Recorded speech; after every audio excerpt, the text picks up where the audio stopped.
उसकी physical properties में पहला है उसकी फॉर्म, वो ट्रांसपेरेंट होते हैं, ऑर्डरलेस होते हैं, टेस्टलेस होते हैं, क्रिस्टल फॉर्म में होते हैं और क्रिस्टल दोनों फॉर्म होती हैं और सॉलिड फॉर्म में मोस्टली प्रोटीन पाए जाते हैं। देन सेकंड इसकी प्रॉपर्टी है सॉलिबिलिटी।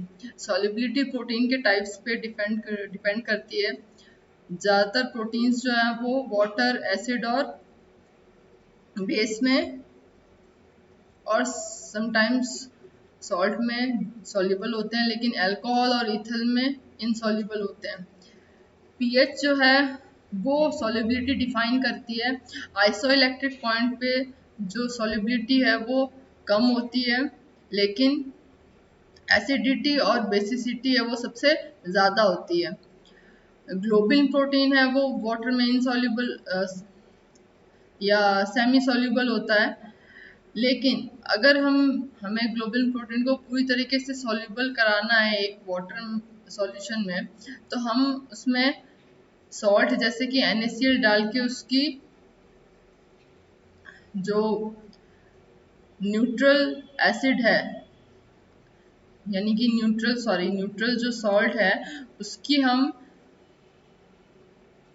कंसंट्रेशन बढ़ा के उसे हम प्रोटीन को सॉल्युबल करा सकते हैं, जिसे सॉल्टिंग इन इफेक्ट कहते हैं।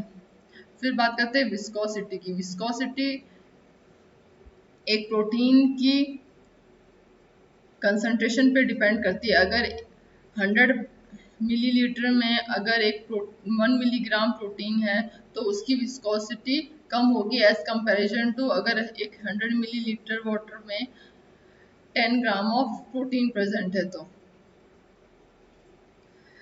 और ये भी पीएच डिपेंडेंट होता है। देन है बॉइलिंग एंड मेल्टिंग पॉइंट, वो डिपेंड करता है स्ट्रक्चर, प्राइमरी है, सेकेंडरी है, टर्शरी है या क्वाटरनरी है।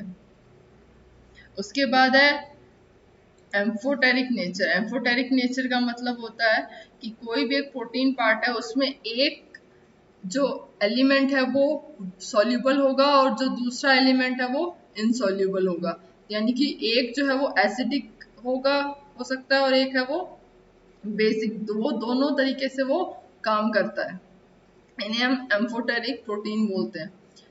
देन है कोलाइडल नेचर। कोलाइडल नेचर जो है वो जितने भी एनिमल्स मेम्ब्रेन हैं उनमें कोलाइडी सॉल्यूशन बनाती है और इससे सब पता चलता है कि जो प्रोटीन के जो एटम्स या मॉलिक्यूल्स हैं वो साइज में बिगर हैं। देन है ऑप्टिकल एक्टिविटी। तो जितने भी सिंपल प्रोटीन जो हमने पढ़े थे वो सारे लिवो रोटेटरी होते हैं और जो न्यूक्लियो प्रोटीन होते हैं वो डेक्स्ट्रो रोटेटरी होते हैं। देन एट्थ प्रॉपर्टी इसकी है कोएगुलेशन एंड डीनेचुरेशन। डीनेचुरेशन क्या होता है कि एक टेम्परेचर के बाद, टेम्परेचर अगर हम इंक्रीज कर रहे हैं, फॉर एग्जांपल 37 डिग्री सेल्सियस पे अगर एक प्रोटीन इंटैक्ट फॉर्म में है और अगर हम उसे फर्दर हीट कर रहे हैं यानी कि उसका टेम्परेचर बढ़ा रहे हैं, तो जो प्रोटीन का बॉन्डिंग है वो डीनेचर होगी, यानी कि जो उसकी शेप है वो चेंज होगी।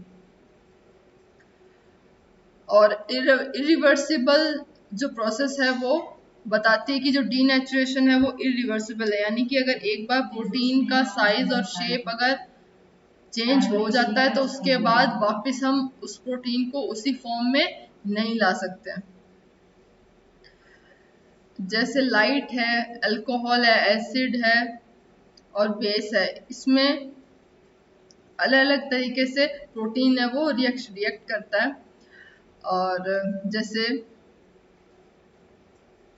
जो डीनेचर्ड प्रोटीन होता है उसकी कुछ प्रॉपर्टीज हैं, यानी कि कैसे हम पता लगा सकते हैं कि ये प्रोटीन डीनेचर्ड है या नहीं है। तो जो डीनेचर्ड प्रोटीन होगा वो as comparison to native protein कम सोल्यूबल होगा। देन उसका जो मेल्टिंग और बॉइलिंग पॉइंट है वो भी डिफरेंट होगा, वो लिवो रोटेटरी और डेक्स्ट्रो रोटेटरी भी चेंज हो सकता है एज पर द कंडीशन। और जो भी एक प्रोटीन है अगर वो डीनेचर्ड है तो उसकी एंजाइमेटिक और हार्मोनिक जो प्रॉपर्टी है वो पूरी तरीके से खत्म हो जाती है। देन है सॉल्टिंग आउट। एक हमने ऊपर इफेक्ट देखा था सॉल्टिंग इन, जिसमें हम सॉल्युबिलिटी बढ़ाते हैं प्रोटीन की in the water solution. Then है सॉल्टिंग आउट। सॉल्टिंग आउट में हम क्या करते हैं, जो प्रोटीन का जो कोलाइडल फॉर्म है, कोलाइडल जो सॉल्यूशन है उसको एक कार्बनिक जो सॉल्ट होते हैं जैसे अमोनियम सल्फेट है, सोडियम सल्फेट है, उसमें उसे डिसॉल्व करवाते हैं, जिसे salting out of the proteins कहते हैं। देन है केमिकल प्रॉपर्टीज। केमिकल प्रॉपर्टीज में है सॉल्ट फॉर्मेशन, यानी कि जो प्रोटीन में फ्री NH2 ग्रुप होता है और फ्री कार्बोक्सिलिक ग्रुप होता है, वो दोनों ही एसिड और बेस के साथ रिएक्ट करके सॉल्ट बनाते हैं। इसकी रिएक्शन हमको दी गई है, जैसे पहला है प्रोटीन की अगर हम NaOH के साथ रिएक्ट कराएं तो क्या बनेगा, सोडियम प्रोटीनेट का सॉल्ट बनेगा।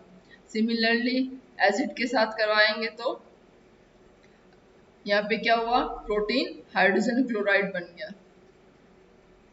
पहले जो भी एसिड या बेस होगा वो वाटर की प्रेजेंस में क्या होगा, आयंस में कन्वर्ट होगा और उसके बाद वो प्रोटीन से रिएक्ट होगा। वो डायरेक्ट प्रोटीन से रिएक्ट नहीं होगा, क्योंकि रिएक्शन करने के लिए हमेशा फ्री एलिमेंट्स या आयन की जरूरत होती है, क्योंकि अगर वो फ्री नहीं है यानी कि उनका एक बॉन्ड या एक से ज्यादा बॉन्ड अगर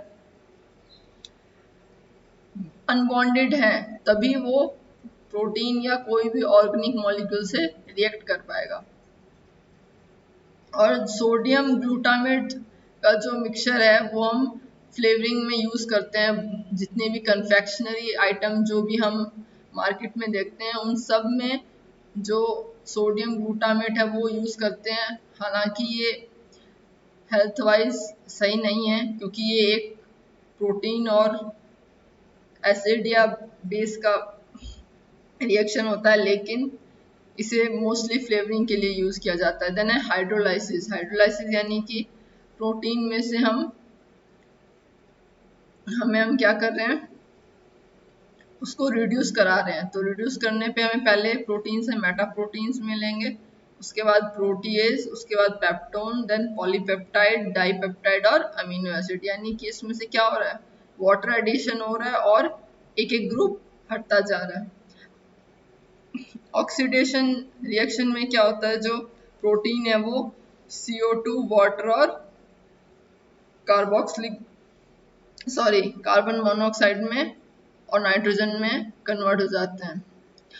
और ऑक्सीडेशन की प्रक्रिया नेचुरल भी होती है कि जब हम देखते हैं कोई भी एनिमल बॉडी है, जब वो डिकम्पोज हो रही होती है तब उसमें से एक अलग टाइप की हमें स्मेल देखने को मिलती है। और इसका रीजन ये होता है कि जो प्रोटीन पार्ट है एनिमल में वो क्या हो रहा है, डिकम्पोज हो रहा है। होता है with the help of oxidation. Oxidation में क्या है, जो पूरा एक कॉम्प्लेक्स पार्ट है वो अब सिंपलर पार्ट में कन्वर्ट हो रहा है। देन है हाइड्रेशन। हाइड्रेशन में हम क्या करते हैं, जो भी प्रोटीन की जो पेप्टाइड चेन है उनमें अलग अलग पोलर ग्रुप पाए जाते हैं, जैसे NH2, COOH, OH, NH। इनको हम वाटर मॉलिक्यूल से जोड़ के हाइड्रेट करते हैं। Then acylation. एसाइलेशन में हम CH3COCl या फिर C6H5COCl या फिर एनहाइड्रेट्स CH3COOCH3 की रिएक्शंस करवाते हैं, जिसे हम एसाइलेशन प्रोसेस बोलते हैं। लेकिन इसमें होता है क्या, जो एसाइल ग्रुप है वो प्रोटीन से जुड़ जाता है। देन HNO2 के साथ रिएक्शन है आपकी। देन हेलोजिनेशन, यानी कि हम हेलोजन जितने भी है क्लोरीन, ब्रोमीन, आयोडीन और इनको यूज करते हैं। लेकिन हेलोजिनेशन में जो फ्लोरीन है वो यूज नहीं करते क्योंकि वो बहुत ज्यादा एक्सप्लोजिव होता है। देन है रिएक्शन विद फॉर्मेल्डिहाइड, यानी कि HCHO को प्रोटीन के साथ रिएक्शन करा के हम उसका प्रोटीन का फिजिकल एंड केमिकल प्रॉपर्टीज देखते हैं। मोस्टली जो फॉर्मेल्डिहाइड होता है वो वाटर में इनसॉल्युबल होता है, इसलिए ये जो प्रोसेस है वो कभी कभी हमें सूक्ष्म जीवाणु में नहीं मिलती है देखने को।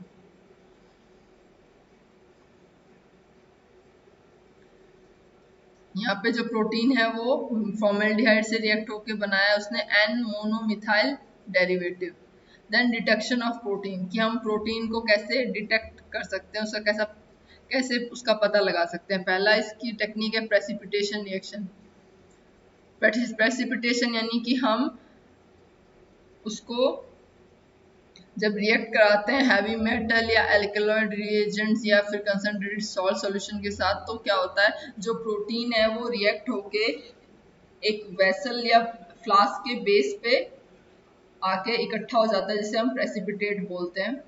इसे हम कई तरीके से करा सकते हैं, अगर हम लेड का यूज करें या मर्कुरी यूज करें या कॉपर या जिंक, जो हैवी मेटल्स होते हैं यानी कि इनका मॉलिक्यूलर वेट ज़्यादा होता है, इससे अगर हम प्रोटीन की रिएक्शन कराते हैं तो ये किस में कन्वर्ट हो जाते हैं, लेड एसीटेट, सॉरी जो भी लेड एसीटेट है, मर्क्यूरी नाइट्रेट है, ये सारे जो है प्रोटीन को डीनेचर करके प्रेसिपिटेट फॉर्म करते हैं, जिससे पता लगता है कि जो हमारा जो सैंपल पार्ट है वो प्रोटीन है। अल्कलॉइड रिएजेंट भी लेते हैं, जैसे phosphotungstic acid, phosphomolybdenum acid, tannic, picric, metaphosphoric, sulphosalicylic acid etcetera.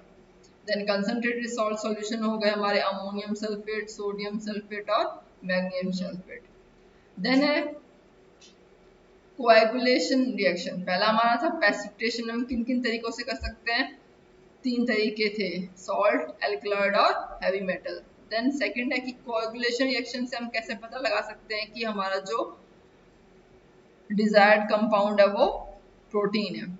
पहला है कि हीट से, हमें पता है ये हीट सेंसिटिव होते हैं प्रोटीन। नेक्स्ट है HNO3 यानी कि मिनरल एसिड। देन इस सी पार्ट है वो है कलर रिएक्शन से कैसे पता सकते हैं। तो जो एक बायोरेट टेस्ट होता है, इसमें हम कॉपर सल्फेट लेते हैं 0.2% बेसिक सॉल्यूशन में।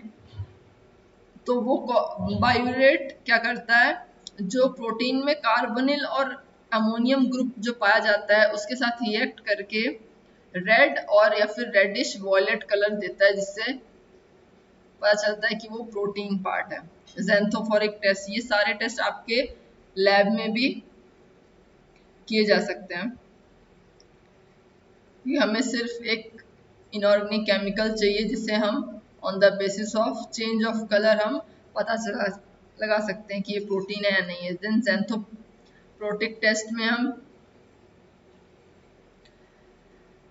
मोस्टली ये जो प्रोटीन ये जो टेस्ट है ज़ेंथोप्रोटिक टेस्ट, ये हम एरोमेटिक प्रोटीन्स के लिए करते हैं, यानी कि ट्रिप्टोफैन है, फिनाइल एलेनिन है, टायरोसिन है। ये जो 3 हमारे एरोमेटिक अमीनो एसिड्स होते हैं जो कि प्रोटीन में पाए जाते हैं, इनके लिए एक अलग से टेस्ट है जिसे ज़ेंथोप्रोटिक टेस्ट कहते हैं। इसमें हम क्या कहते हैं, HNO3 डालने पे ये हल्का येलो कलर देते हैं उसके बाद उसे हम गर्म करके उसे NaOH की प्रेजेंस में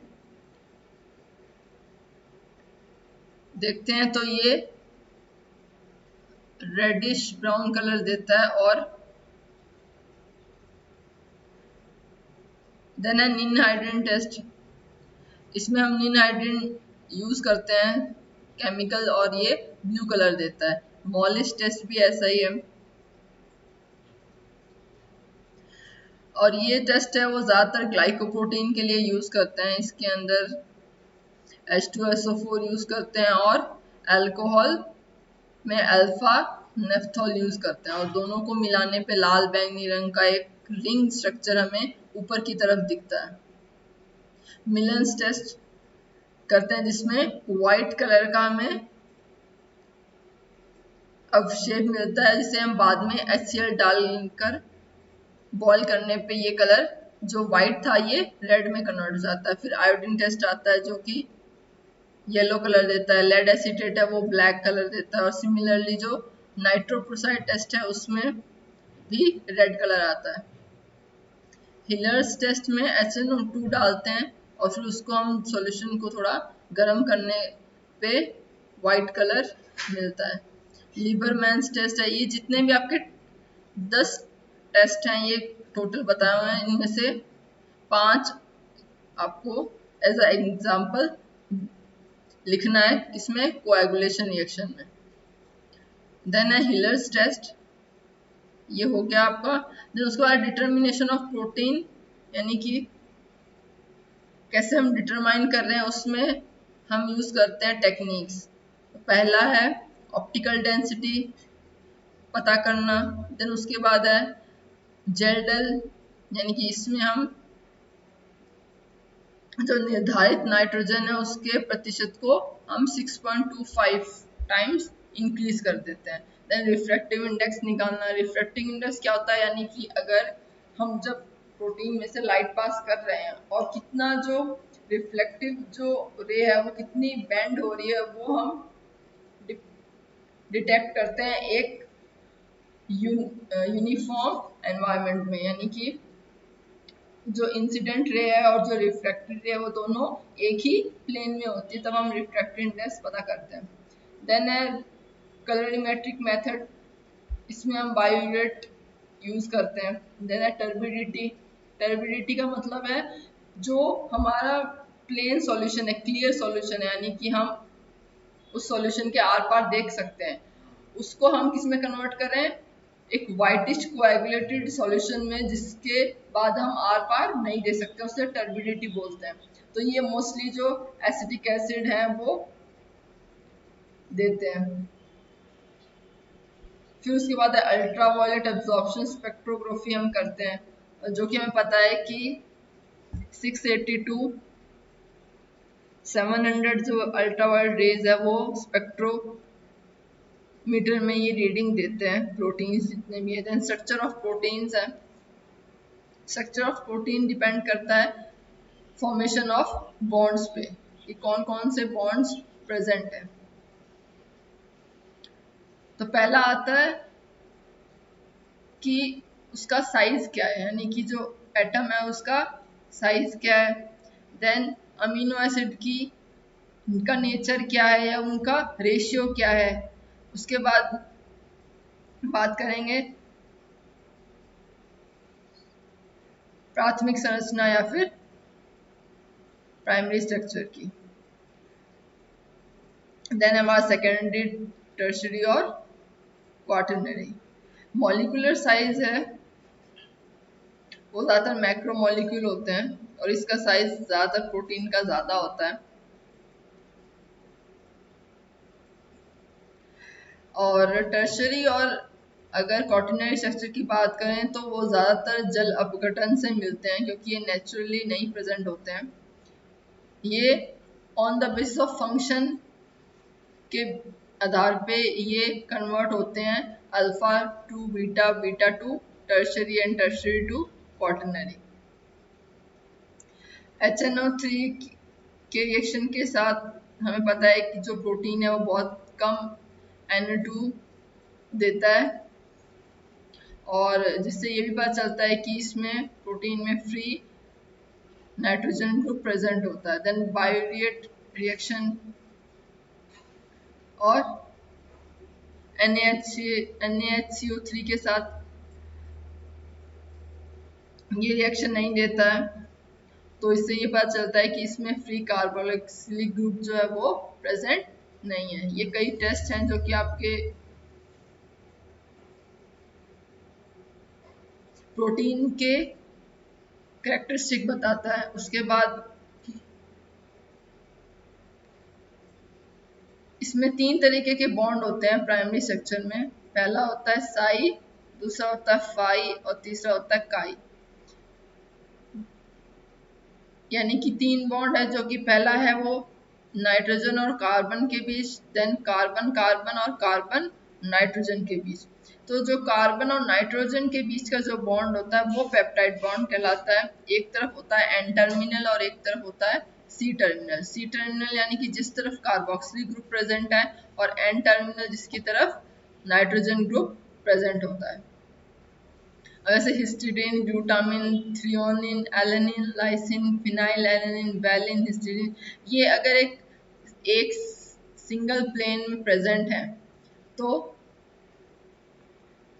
इनका जो सीक्वेंस होगा वो हम कैसे पता करेंगे? बॉन्डिंग देख के। यानी कि फॉर एग्जांपल ये हमारे पास चेन है, तो इसमें अगर CO और NH से जो जुड़ा हुआ जो प्लेन है, यानी कि जो पेप्टाइड बॉन्ड कहलाता है, वो कितना रोटेट कर सकता है, वो डिपेंड करता है कि उससे पहले जो कार्बन है वो कार्बन से कितना डिग्री पे, कितने डिग्री पे वो बेंड हुआ है। ये ज़्यादा आपके इसमें नहीं दिया हुआ है, क्योंकि इसमें मोस्टली स्ट्रक्चर के आधार पे आपके क्लासिफिकेशन किया गया। लेकिन अगर मॉलिक्यूलर लेवल पे देखें तो 3 तरह के जो बॉन्ड है वो इसमें आपके मेंशन नहीं है। सबसे रेस्ट्रिक्टेड जो रोटेशन होती है वो नाइट्रोजन और कार्बन के बीच में होती है, जिसे साई एंगल कहते हैं। एक रामचंद्रन प्लॉट आता है प्रोटीन के कॉन्टेक्स्ट में, जो कि आपके इसमें नहीं दिया गया। रामचंद्रन एक साइंटिस्ट थे, हमारे इंडियन साइंटिस्ट, जिन्होंने प्रेजेंस ऑफ बॉन्ड के बेसिस पे ये बताया था कि कौन कौन से अमीनो एसिड हैं वो एक पर्टिकुलर प्रोटीन में प्रेजेंट होंगे या नहीं होंगे। वो डिपेंड करता है कि उन अमीनो एसिड की आपस में बेंडिंग या बॉन्डिंग है वो कितने एंगल पे प्रेजेंट है। तो जो N और C के बीच में, जो नाइट्रोजन और कार्बन के बीच में जो बॉन्डिंग है वो सबसे ज्यादा रेस्ट्रिक्टेड बॉन्डिंग बताई है रामचंद्रन प्लॉट में। और जो इसीलिए इसी बेसिस पे हम ये कह सकते हैं कि जो बीटा जो फॉर्म होती है और जो अल्फा फॉर्म होती है, उसमें जो प्रोलीन अमीनो एसिड है वो सबसे कम पाया जाता है। क्योंकि प्रोलीन जो है उसमें जो अल्फा बीटा स्ट्रक्चर है उनमें आपस में कोएल्ड फॉर्मेशन हो जाता है, जिसकी वजह से जितने भी लगभग प्रोटीन है उसमें प्रोलीन जो है वो कभी भी चेन के मिड में नहीं प्रेजेंट होगा। क्योंकि ये क्या करता है, ये एक नाइट्रोजन और कार्बन के बीच में स्टिफनेस प्रोवाइड करता है, जिससे क्या होता है, जो चेन है वो हेलिकली या बीटा फॉर्म में नहीं आ पाती। इसीलिए जो प्रोलीन है, हमें देखेंगे अगर हम सीक्वेंसिंग करें तो हमें पता चलेगा कि जो प्रोलीन अमीनो एसिड है वो कोई भी पेप्टाइड चेन के लास्ट में प्रेजेंट होती है, ना कि इन बिटवीन। और सबसे ज्यादा जो अमीनो एसिड है वो इन बिटवीन प्रेजेंट होता है, वो होता है ग्लाइसिन। ये सारी जो फाइंडिंग्स हैं ये हमें रामचंद्र प्लॉट से मिलती है, जो कि बताती है कि एक प्रोटीन है उसको अगर एक पर्टिकुलर साइट पे टारगेट पे वर्क करना है तो उसमें एक स्पेसिफिक टाइप के ही अमीनो एसिड प्रेजेंट होंगे, बाकी नहीं होंगे।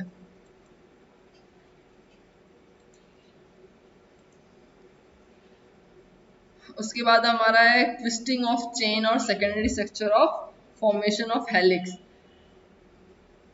तो जो जितने भी हेलिक्स फॉर्म में जो प्रोटीन्स होते हैं वो अल्फा फॉर्म में होते हैं, और जो बीटा प्लेट होती है, यानी कि जैसे एग्जांपल ने सिल्क फिब्रोइन जो होता है, यानी कि जो सिल्क हम नेचुरली एनवायरनमेंट से प्राप्त करते हैं, वो जो है उसमें बीटा स्ट्रक्चर प्रेजेंट होता है। अब जो अल्फा हेलिक्स है वो भी दो तरीके का होता है, लेफ्ट हैंडेड और राइट हैंडेड। ये डिपेंड करता है कि हाइड्रोजन बॉन्डिंग जो है वो किस ओरिएंटेशन में है, इसे हम ट्विस्टिंग ऑफ चेन बोलते हैं। तो जो हाइड्रोजन है वो यहाँ पे बैकबोन होती है अल्फा हेलिक्स की, और इसका जो एंगल ऑफ रोटेशन है वो 3.6 डिग्री होता है। हर एक जो टर्न है वो 3.6 डिग्री का होगा।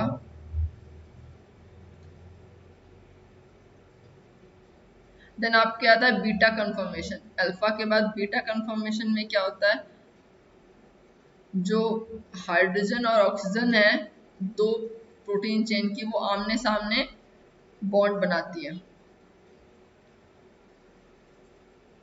इसमें पैरेलल और एंटी पैरेलल दो तरीके की शीट होती हैं। एंटी पैरेलल में क्या होता है, जो आर ग्रुप है, दो टू डिफरेंट चेन के जो आर ग्रुप हैं वो एक तरफ होंगे या फिर वो दोनों ही बाहर की तरफ होंगे।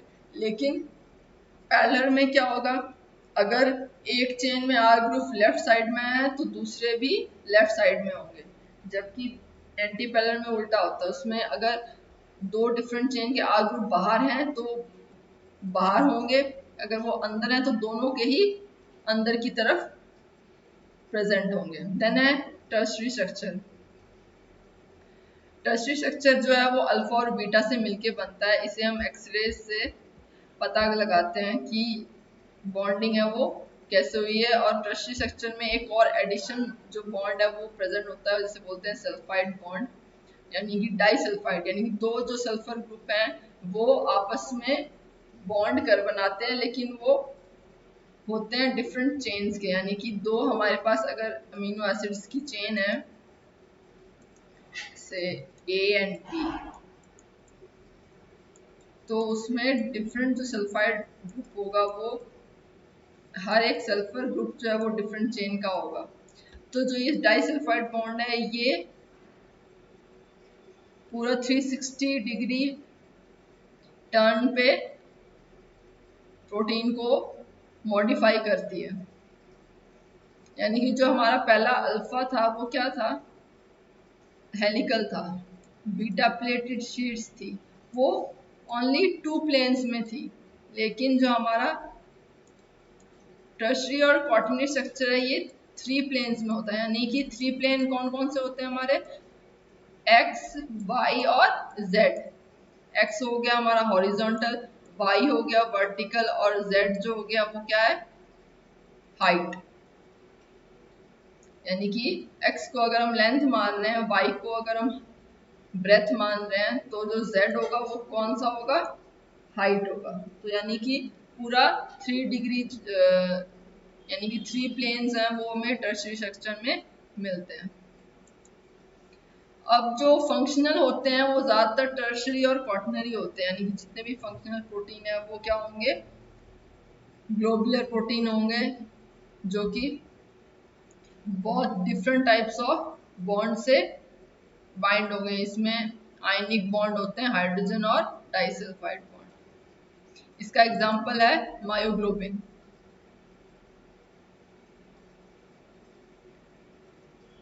और एक और इसका एग्जांपल है जिसमें ये टर्शरी स्ट्रक्चर पाया जाता है, वो है टोबैको मोजाइक वायरस। ये आपके example agriculture point of view से इम्पोर्टेंट है।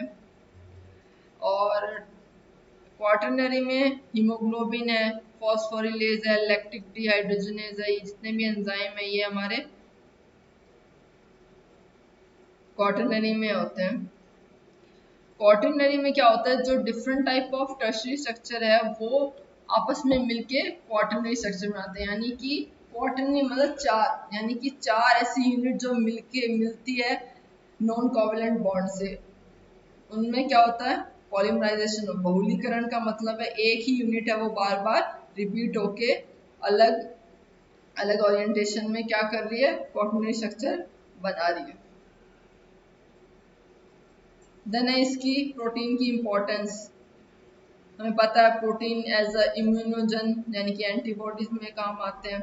और क्योंकि हमें पता है कि डीएनए जो है वो फंक्शनल यूनिट नहीं है, फंक्शनल यूनिट कौन सी है, प्रोटीन है। यानी कि डीएनए रेप्लिकेशन होता है, डीएनए बनता है, अगर ट्रांसक्रिप्शन होगा तो डीएनए से आरएनए बनेगा, और ट्रांसलेशन में जब आरएनए से प्रोटीन बनता है तो उसी प्रोटीन में जो अमीनो एसिड्स हैं, तो एक न्यूक्लिक एसिड है वो जो एक अमीनो एसिड है वो तीन न्यूक्लियोटाइड्स को डिफाइन करता है। फॉर एग्जांपल अगर मैं मिथ्योनिन की बात करूं, यानी कि जो हमारा मिथ्योनिन अमीनो एसिड है, यानी कि उसकी कोडिंग होती है डीएनए में ATG,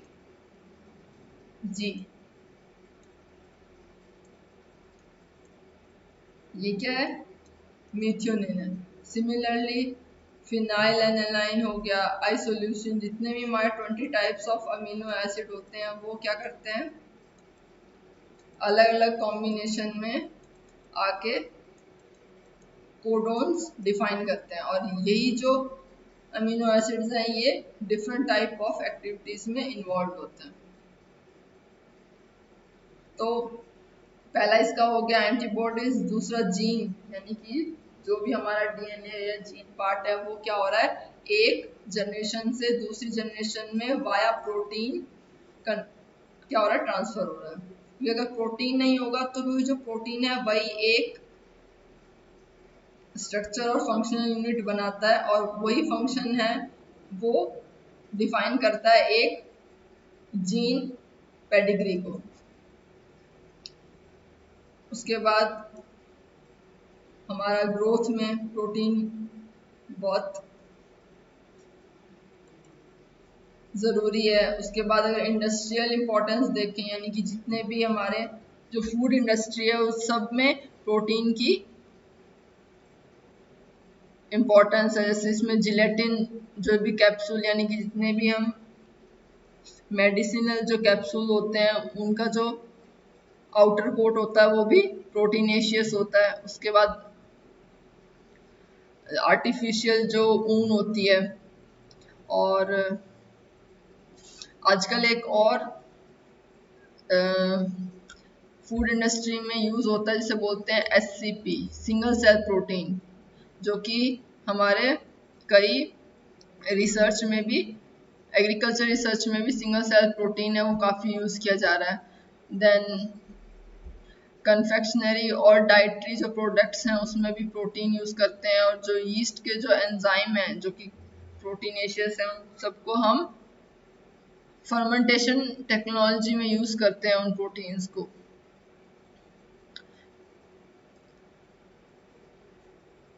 तो ये था प्रोटीन पार्ट।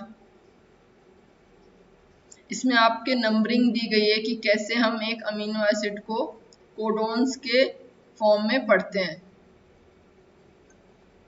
जैसे मिथ्योनिन, अब एक चेंज ये है कि प्रोटीन में थायमिन की जगह पे यूरासिल होता है, और इसका भी एक बड़ा रीज़न है जो कि मैं नेक्स्ट लेक्चर में आपको बताऊंगी।